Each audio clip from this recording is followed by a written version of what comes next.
Earlier in November, there had been a massive fraud ring in Minnesota that was discovered, and now it's gotten many, many times worse. As according to the AP, half of the $18 billion in federal funds for Minnesota-run programs may have been defrauded, officials say. That is a lot, since their initial estimate was around $1 billion, but now they've multiplied that by 9 times.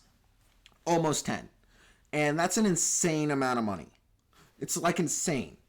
And how does that much money be defrauded without someone noticing it? Because that's a lot of money that's gone missing over the years. And how did no one within the state government of Minnesota realize it was missing, realize it was gone, and it was being defrauded? If there's that big of a scheme, people within the government must have known. So let's read further in the article, as there's even more proof that people within the government knew. So, Minneapolis AP, half or more than roughly $18 billion in federal funds that supported 14 Minnesota-run programs since 2018 may have been stolen, a federal prosecutor said Thursday, describing the massive multi-layer fraud schemes as staggering. Since 2018, that's 7 years. Again, that long of fraud going on should have been discovered. In fact, it should have been blatantly obvious, because you see accounting details going missing and other things. Like, you should have seen that. If no one within the government itself saw it, that is showing utter incompetence. But I think rather than utter incompetence here, because this was so massive, there should have been plenty of signs. I think it's more likely to be that people in power actually knew about it and actually supported it. And there's a lot of circumstantial evidence. Even though it's circumstantial, there's plenty of evidence for it. Let's continue reading. First Assistant U.S. Attorney General Joe Thompson said the scale of the fraud puts services at risk for people who need them, including adults leaving addiction treatment centers who need help finding a stable place to live, and children with autism who are seeking one-on-one therapy. So this massive fraud is actually massively harming the Minnesota taxpayers, because again, all that funding could have gone to uses that aren't just that are actually helpful to the people, that aren't just being robbed. And additionally, one of the major ones was an autism program helping people with autism, and particularly kids with autism. So stealing all this money and this money going away is harming a lot of kids too in this situation. Ones that are struggling, ones that are having a hard time due to their condition. And it's unfair to them, and it's obvious that it's caused plenty of harm, because again, half of that money, that could have resulted in 2 times the care for people that are struggling, and 2 times the care for children that have autism.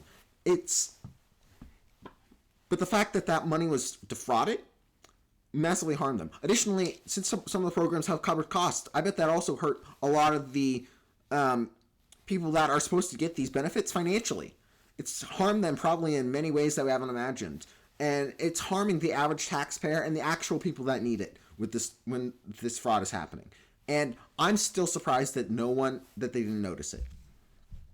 Okay, while prosecutors typically see fraud manifest as providers overbilling, Thompson said during a news conference in Minneapolis that companies have been created to provide zero services while submitting claims for Medicaid while pocketing federal funds for international travel, luxury vehicles, and lavish lifestyles. So again, if there was any basic due diligence in these programs, they would have realized all the fraud that's going on. Because if you see a company that's not actually providing services, you can't actually do anything, then it would be easy to spot when that's a fraud. And the fact that no one did any due diligence, that means the people that are actually running the program are, one, either colluding with the people that are actually doing the defrauding, 2, extremely negligent to the point where it's also a criminal offense. Those are the only 2 options. So, people within the government are clearly corrupt or just beyond negligent and idiotic. And at those points, those people need to be arrested. people that are in charge of all these funds need to be arrested, or else something like this could happen in the future. There's no incentive. There's no disincentive if these people don't actually get punished within the government. Additionally,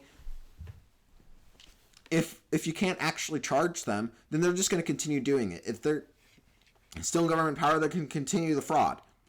And this isn't going to help the average person in Minnesota. It's actually going to massively harm if they don't actually do something to arrest the people within government that must have either been extremely negligent or corrupt. And they need to do something about that now. And I think that starts at the top. But let's continue reading the article. The magnitude cannot be overstated. What is seen in Minnesota is not a handful of bad actors committing crimes. It is staggering. Industrial scale fraud. Yes, $19 billion. That's an insane amount of money. It's not just small scale, it's giant scale. Not just small, giant. And if all that money went missing, someone must have noticed. Someone would have noticed. And it's obviously just basic accounting. In fact, this is one of the reasons Trump originally set up Doge, so you can catch fraud like this. And I think some of the departments in Doge ended up being sent to the DOJ and the Department of Labor. So maybe those are actually how they discovered this fraud in the first place. Because if you have those accounting groups that actually keep track of the money, then you won't actually have problems like this. You'll see fraud right away. So I think this is actually a good thing that Trump did in terms of keeping the keeping some of that around. Even though I don't like how he dissolved Doge, he kept some of it around, and that's good. But still, even states should need a department for accounting, keeping track of all the money, and making sure that area has both checks and balances from like multiple departments, so they can cross-reference and check it to make sure neither side is being deceitful and actually is complicit in the corruption and the fraud. So I think that would work. Let's continue. Investigators' new findings may bolster President Donald Trump's claims that Minnesota is a hub for fraudulent money laundering activity. Under Governor Tim Walz, who is the Democrats' vice presidential nominee. In fact, it does definitely bolster that claim. Now, if $1 billion went missing, that's, even though that's still a giant number, it's around 5% of the federal funding, and that's not including state funding and state taxes. But having a $9 billion with a B dollars missing, that is that's half, 50% of federal funding going to the state. And if you have 50% of that going missing and it's gone, then people at the top must have noticed, or someone must have noticed it within the government. So, additionally, now the proof that I was talking about, this is circumstantial, but it's not like physical proof. But you notice, it says half or more than or more of roughly $18 billion in federal funds that supported 14 Minnesota-run programs since 2018 may have been stolen. So it started around 2018. And if you look at this, when was Tim Walz became governor? January 2019, the start of 2019.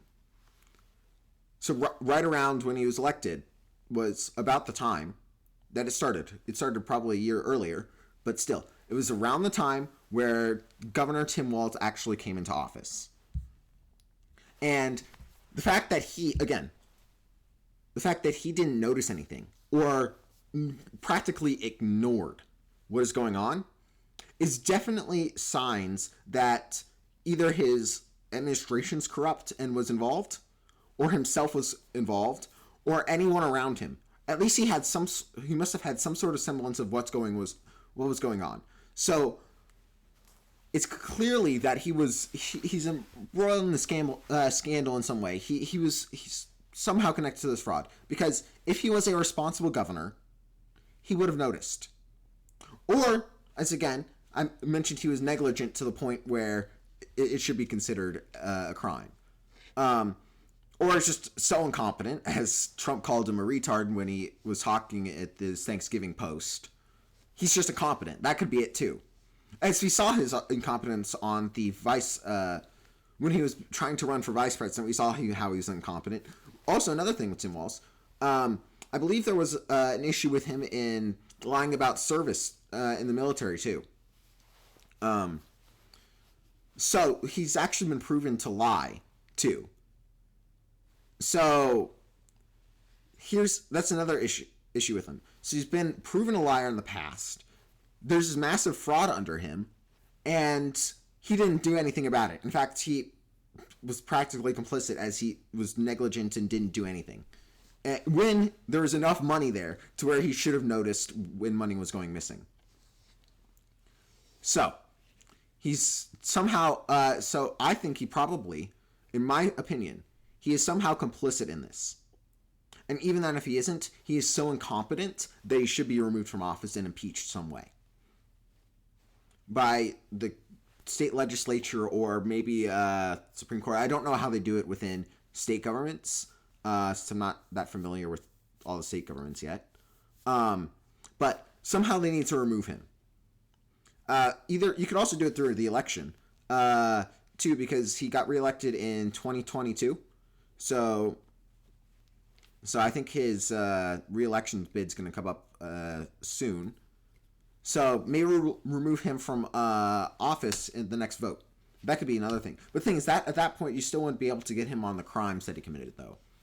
So they need to do something: arrest him, impeach him, do whatever to get this person, get Tim Walz out of his office. Another person that's embroiled in this controversy is also Ilhan Omar. So, since she's a Somali immigrant and one that went along with this, a lot of this fraud was from the Somali community. And then she had some comments coming out about defending what was going on. And there's been a lot of conflict and a lot of allegations towards her about somehow being involved in this fraud. And I think she also has a strong chance of being involved too. So again, look at the time when, again, reminder, it was 2018 when this started. 2018, according to the AP. And look at when she was elected. November of 2018. Around the exact same time as Walz.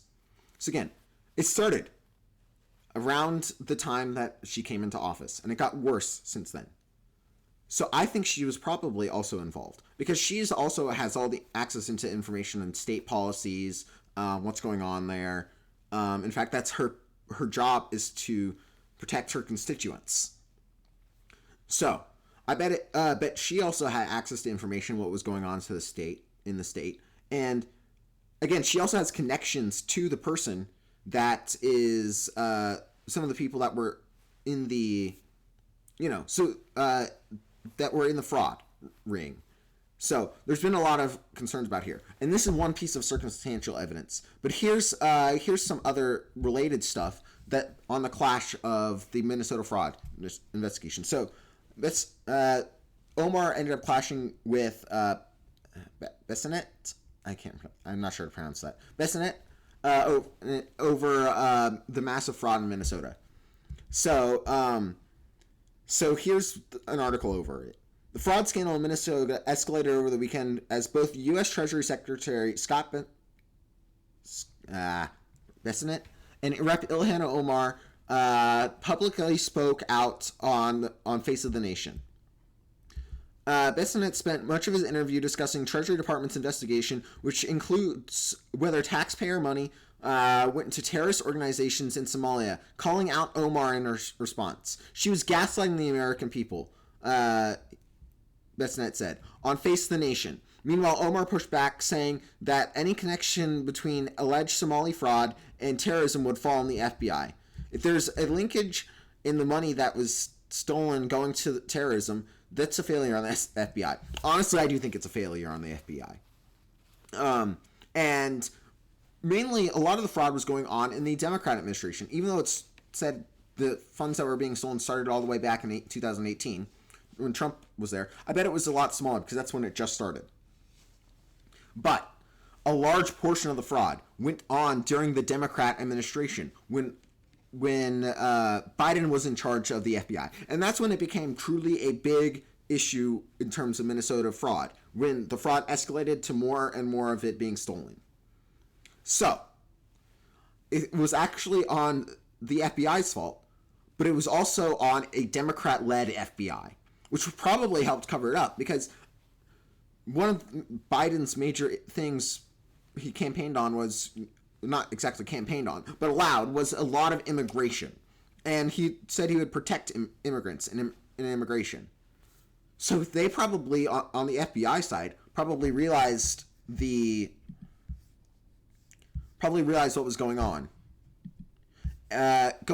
With what was going on, and then they just ended up covering up. Because I don't put that behind what the Biden administration did, because they tried to cover up the Hunter Biden laptop. They tried to cover up other stuff. There was that one instance with Hunter Biden and how he got pardoned. You've seen it a lot of times in the Biden administration when they were trying to hide stuff. So documents related to when there was a document hid in Hunter Biden's car in Biden's garage. So you've seen plenty of cover-ups from the Biden administration. So I don't put it behind the FBI to do that. So I do agree it's a failure on the FBI, but it was on a failure on a Democrat-led FBI. And that's not fair to slam Trump or Republicans against that. It's actually more important to actually slam the Democrats for allowing this fraud. The fraud investigation dates back to 2022 when Biden administration filed charges in connection with they did actually see it. And with what they called the largest pandemic fraud with the U.S. Senate said Saturday, was asked last week to investigate whether Minnesota tax dollars made their way to terrorist organizations. So it did start under Biden. But why is it just now that they're actually getting results and the fraud was actually uncovered and given to the public as info? So again, this also shows a lot of information that Biden administration might have actually covered up a little. Because if this was actually as big as it was, and they would have actually said that, then this information would be coming out back in 2022. So I see some level of cover up here, even though that they did actually find it. There's still some level of cover up. The money that has gone overseas and that we are tracking both in that money that has gone to overseas, and we are tracking that both in the Middle East and Somalia and to Somalia. Minnesota is currently dealing with multiple fraud scandals totaling over $1 billion stolen in taxpayer funds, including $300 million for a nonprofit featuring Our Future. Omar's campaign received donations from those people. People charged with the scheme. Donations, she said, have since been returned. So again, she has connections to people that were in the fraud ring. And this is a little bit old since, again, new information came out that it was around $9 billion. But she has actual connections, financial connections to the people that are in the fraud ring. So, why would people that are in a fraud ring support someone that is going for Congress and has an obligation to actually catch them? Why would they send that money over there? And I believe it is most likely a bribery scheme. And now that it's been discovered, Omar just sent it back to try to avoid being called out and avoid suspicion. But she still initially accepted the money. And it shows a level of political bias and capture of Ilhan Omar by this fraud ring. So I think that there's still a strong chance that Omar is entangled in this fraud ring. The House Oversight Committee announced that last week it is also opening an investigation into the fraud in Minnesota. Chairman Representative James Comer said that whistleblowers were ignored. Of course they were. Again, someone would have noticed. Any of those people were ignored, or they were actually complicit. But still, pretty much everyone did ignore this, and it was going on for 7 years. Half of the federal funds were missing, and it was a Minnesota-run programs. So this is a ton of money that's gone missing, and I think everyone here most likely Tim Walz and Ilhan Omar were probably both complicit. I bet other people, other major politicians within Minnesota were also complicit. Probably some of their other House members, and some of the and probably the other senator. I'm not entirely familiar with them. The other senators within the Minnesota were also somewhat complicit in this too.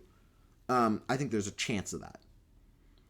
But I think most likely definitely Tim Walz and Ilhan Omar, as they actually have, one's actually in charge of the state.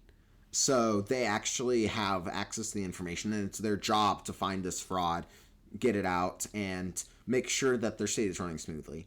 And the other, Ilhan Omar, even though she's a federal office, she has actual financial connections, and the fraud started when she came into power within her seat in the office. So I think there's a very strong chance that both of them are connected, and somehow both, and in both cases, I think both of them need to be investigated. Tim Walz for either corruption or negligence in some way.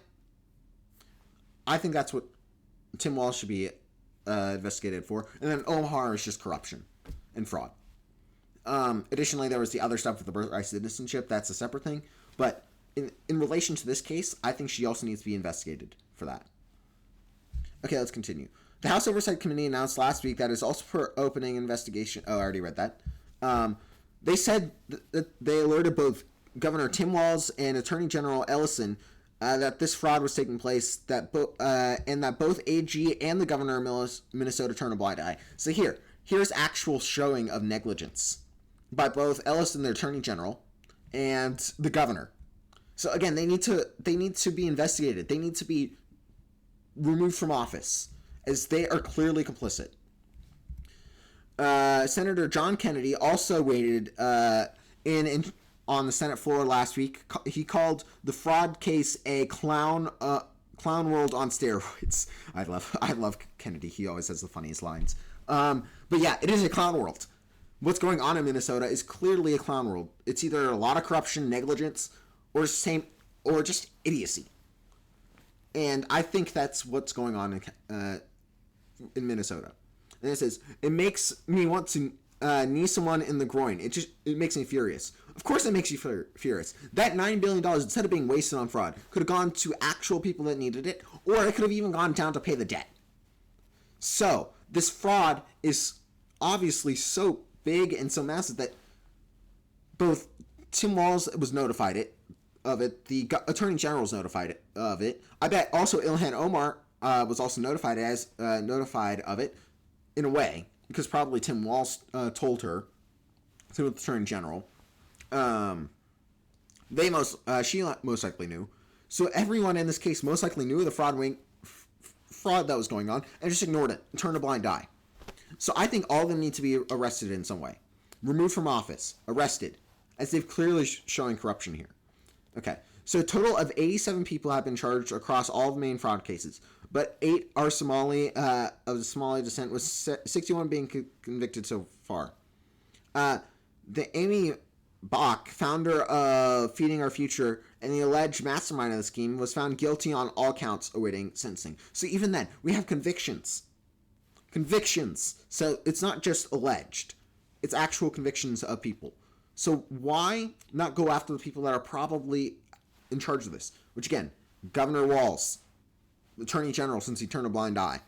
They might not be in charge of it, but it's still. They played a role. Criminal negligence or being accomplice. You go over them for any of those. And then Ilhan Omar. Why not just go after them? I think there's plenty of circumstantial evidence to at least start an investigation, but it hasn't been started yet. And we need someone to. Hopefully Trump does it. He's already attacking Omar. I want him to actually go after Walz too. But if he does that, then yes. He'll gain even more support from me, and that would be Trump. That would be what I want you to do. Go after these people. Drain the swamp. That's what you said. And yet you haven't done it. You're starting to do it, but I need you to drain the swamp. Start arresting people that are obviously committing crimes. Do it. That is what I want you to do. That is what the people want you to do. That's what everyone wants you to do. Go after the people that are actively defrauding our government and harming our nation. That is what Trump needs to do. And hopefully he does it. He's been attacking Omar on the immigration stuff. And if that goes through, then good enough. Go after Tim Walz. Do it. I want him to do it. Hopefully he does. Anyway, and if he does, that would be great. But hopefully he does. Anyway, thanks everyone for watching, and see you next time.